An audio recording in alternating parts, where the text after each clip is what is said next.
So this is unusual because usually I do just either minor or no spoilers and then a full-on spoiler review. But this one I think I had to do a complete no spoilers, and here I will do only minor spoilers, and that is it. And I will try to keep it still very vague because I'm sure a lot of people are on the fence where they've heard a lot of good things and a lot of bad things about Scream. Giving too much away, let me give the broad structure and so people can make a more informed choices. Because I would say the trailers are very misleading and some of the reviews are misleading, especially those giving it a 9 out of 10 or a 10 out of 10. Again, there's no mathematical formula with these things, but yeah, saying this is a perfect film is simply not true. I caught, looking back on it, a lot of continuity mistakes, a lot of editing errors. Plot holes were kind of like here and there, but there were definitely a lot of places they could have improved things, or music or sound could have been improved a little bit. So there were a lot of areas to improve upon, no doubt about it. I wouldn't frankly trust people giving this a 10 out of 10. I think they're being a little too enthusiastic about the good stuff and not really raising questions about the bad stuff. So broadly, what is happening and not happening with Scream 6? Well, it is in New York. It is mainly set in college. And from my own college experience and even teaching at college, it kind of matches up, and in a kind of way it doesn't. It does feel like these kids have way too much free time. Like the amount of free time they have is probably not realistic. But some of the things they did with like the roommates, yes, that's realistic. It could happen. So that I think was fine. Yes, the beginning part is probably the strongest. I'd even say it's probably the strongest of the Scream franchise. It was really good. It was really, really good. It's very excellent. Very good fake outs.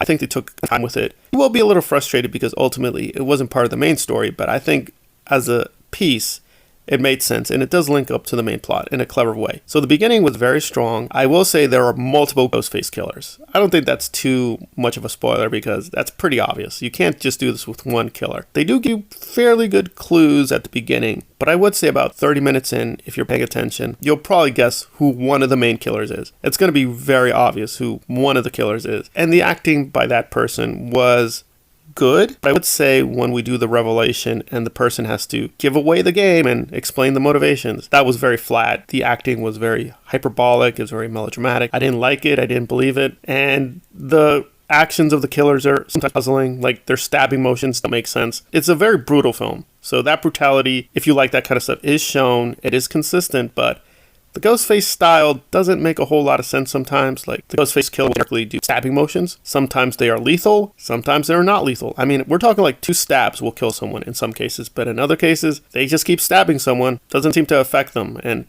in one case, it was pretty alarming. Like someone is injured right to the stomach. A couple of hours later in the story, they're fine. They're not even hurt. They're not even acting like they're hurt. So that was a little frustrating. Also, with Courtney Cox, I do think they did an okay job with Gail. A lot of people do like her, but I don't know. The way she is reacting after Dewey died, it just didn't line up with me. That was a little weird, and they are connecting this to Scream 2022.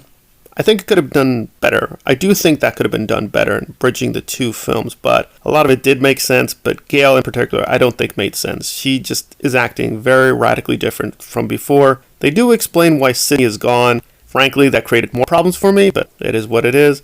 So the legacy characters were handled, I think, fine. It was adequate, but it could have been done a lot better with the legacy characters, so that was a little weird.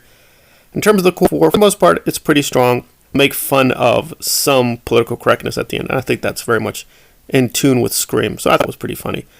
But I would say Mindy herself was pretty annoying. Her dialogue is very, very annoying in many places. So if you are going to watch this in theaters, I would say try to watch it in a place that the sound will be lower so you can just, basically cover your ears because a lot of the dialogue is pretty awful in many scenes. So it's a very, very mixed bag.